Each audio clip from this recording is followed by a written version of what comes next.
Kobold Press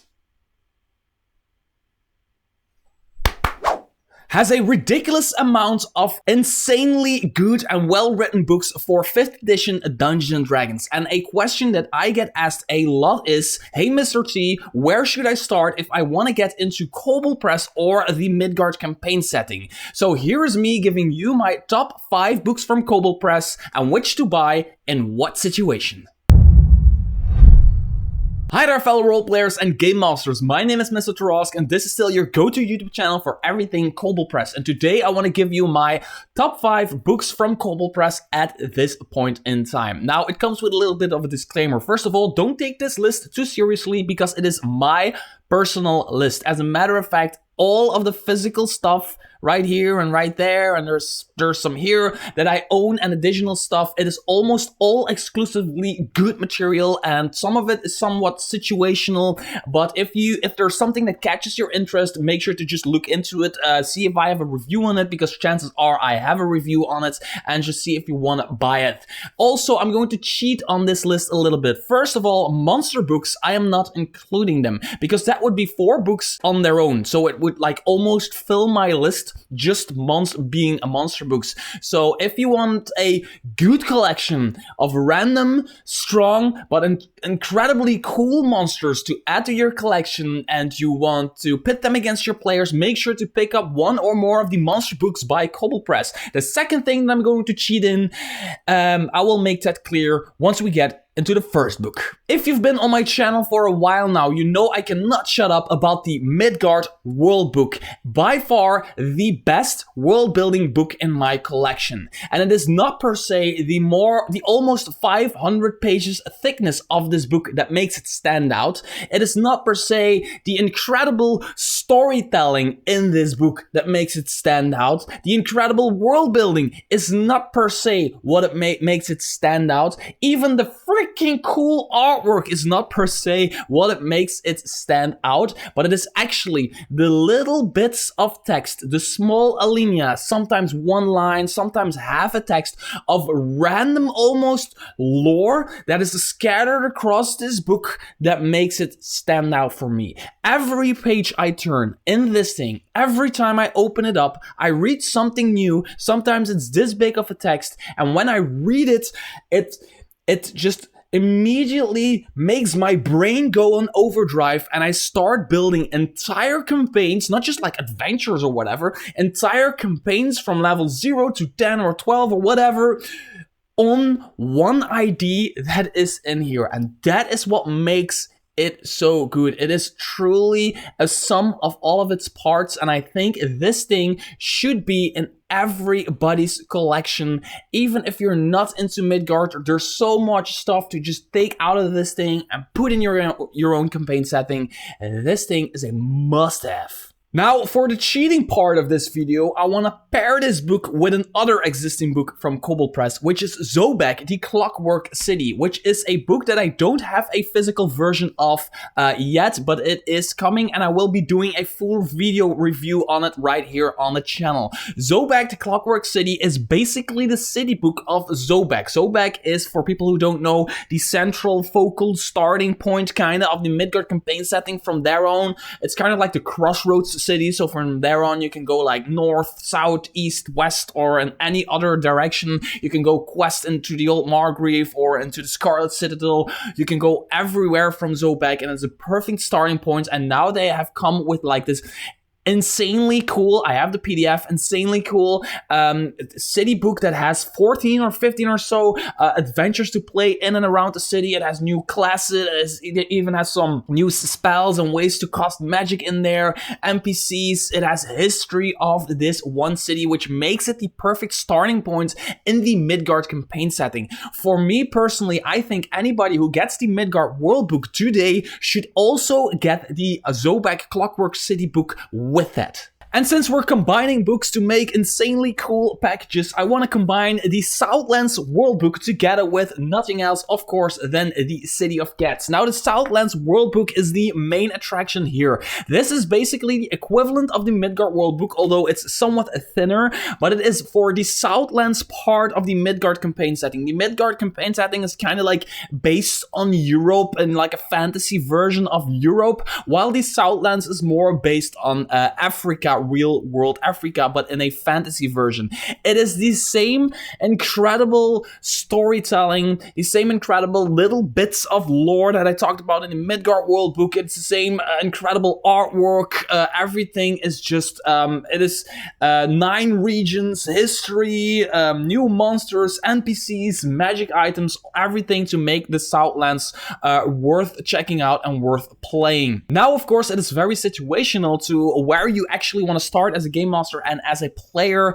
Do you want to play more of this European-esque kind of fantasy? Then you should start in Midgard and maybe in the city of Zobeck, but you can also start in the Southlands, and a perfect starting point for that is City of Cats. The City of Cats, or in other words, Perbastad, is basically the Zobeck of the Southlands. It's of course completely different because it reminds you more of like, it has some Arabian stuff going on and some Egypt kind of feeling stuff going on. It has a lot of cat folk in it. It has incredible adventure. There's adventures in there, NPCs, monsters. There's a complete gazetteer with like the districts and everything. I have reviews on this.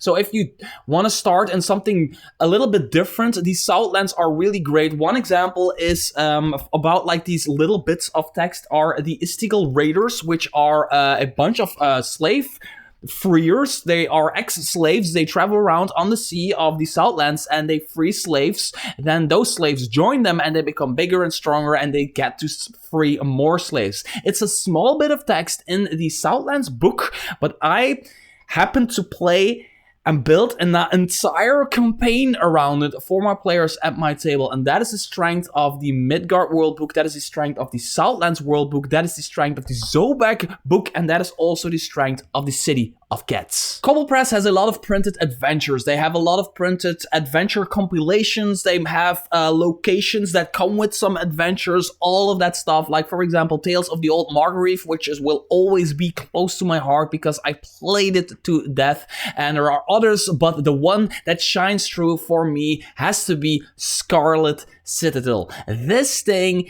is written so well, and it really does justice to the classical feeling dungeon crawl that I know and love from back in some of the more old school days of Dungeons and Dragons. Steve Winter does an amazing job, not only building and I'm going to say a classical style adventure for 10 levels of play, with new traps, new monsters. There is a plot twist in here. There's a very cool villain in here. It all works. It has maps. You can even buy an entire map folio for it. But Steve Winter really shines in the way how he kind of holds your hands and guides you through how to run a proper dungeon crawl.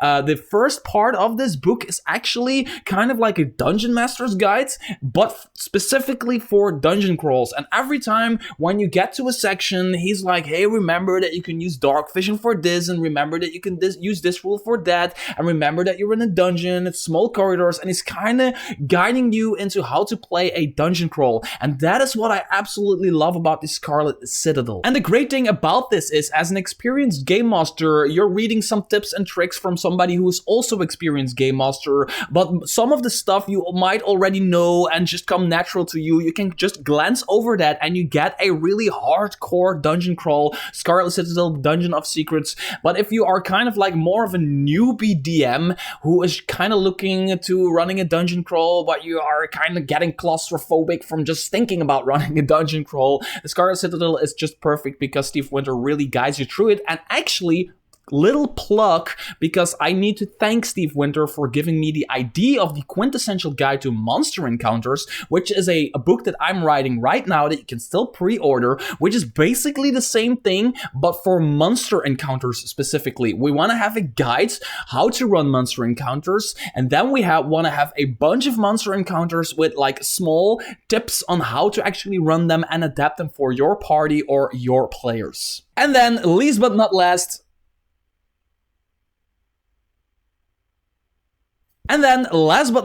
Kobold Press has a lot of books and booklets for players with classes and subclasses and races and feats and spells and all of that stuff you want as a player. But a lot of those are very situational. They have those player guides to the Margrave, to the Underdark, to all of that stuff, all kind of like separated. And then they also have the Midgard Heroes Handbook, which is a great book, but it's kind of like showing its age in like the game design wise, because 5th edition has kind of evolved away from some of that stuff. It just feels a little bit underwhelming, but they all fixed that with this amazing thing, which is the Tome of Heroes. Now, the Tome of Heroes is an incredible collection of player options that are not necessarily set in the Midgard campaign setting. As a matter of fact, you can use this in any campaign and any game of 5th edition that you're playing, and it is filled to the brim with ideas for your players. If there's one book that I would give to my players, or that I suggest people give to their players if they want their players to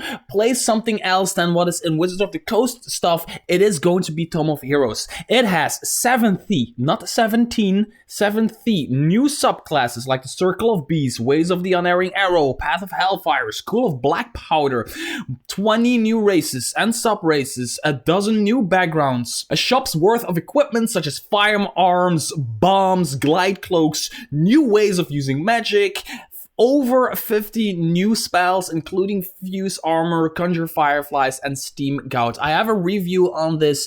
It is absolutely insane. You cannot buy a freaking, I don't know, whatever guide to everything, Xanathar's guides and all of that crap from Wizards of the Coast.